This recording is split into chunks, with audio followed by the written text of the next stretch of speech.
On August 3rd and 4th, 2009, 144 people attended the International Conference on Biomass Utilization at Mississippi State University. During the conference, I had the privilege of interviewing several delegates to get their insights on the future of biomass utilization. Following are clips from 4 of those interviews. The focus is on policy and practice. Stephen Dinehart directs the Wood Biomass Commodity Exchange for Heartland Business Consultants. Stakeholders throughout the industry know they got a problem, and they know that problem is going to be a lot worse. I got pulp and paper people that are worried about getting supplies. I got utilities that are saying, I have to meet RPS standards. I can't do it for wind.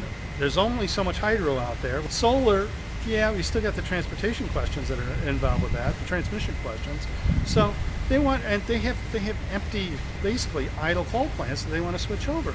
So, you know, that's another perspective. The wood pellet people, the intensity of competition right now for supplies on wood pellets is tremendous.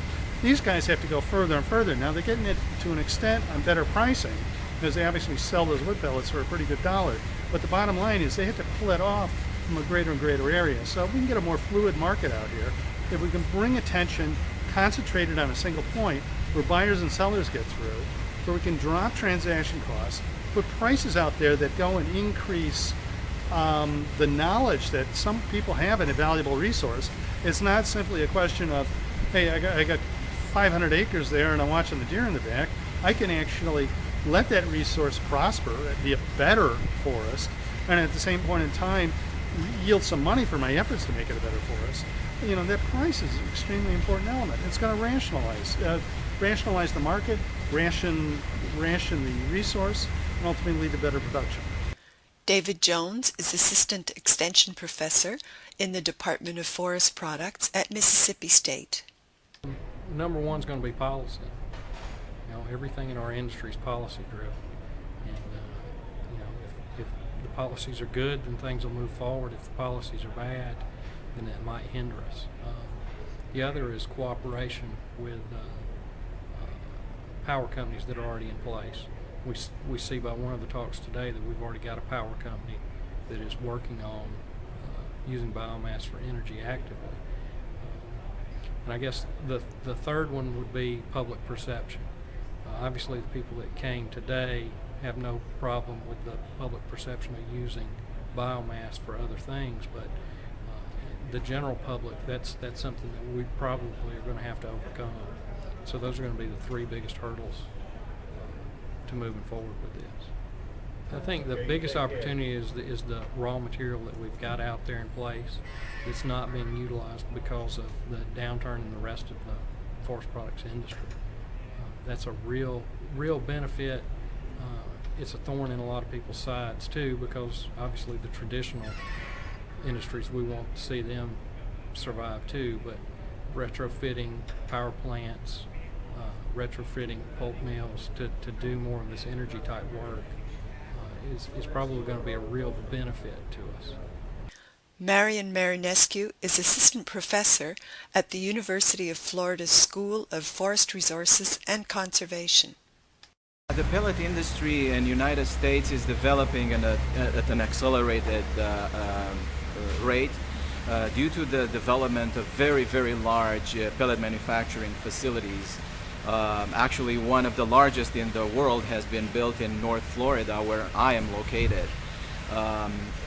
This brings up all sorts of issues related to feedstock availability, which can become a great challenge for everybody who wants to get into the business of pellet manufacturing.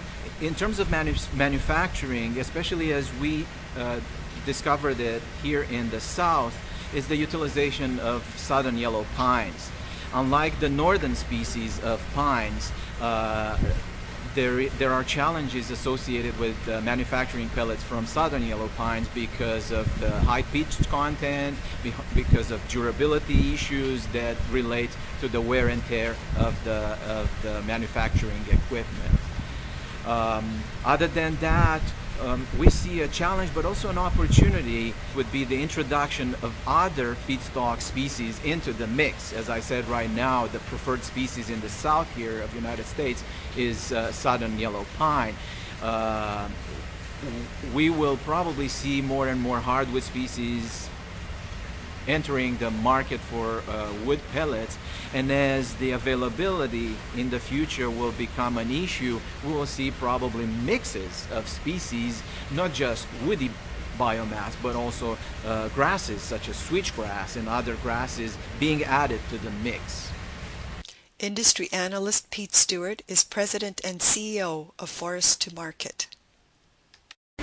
Well, we see the top opportunity is likely being into the wood to electric utilities, and most of that's going to be centered around the large utilities. We think the independent developers are going to have a difficult time. Second is just the simple sourcing of the equipment, of the biomass, and sizing your plant to the resource that's available. And the third is the European competition that is heavily subsidized, to the extent they're subsidized probably twice or three times the rate the domestic suppliers or users are. And that's also a huge issue for the domestic market in the U.S. Our sincere thanks to all the participants, and thank you for watching. The full interviews with these individuals will be available in separate videos on this website.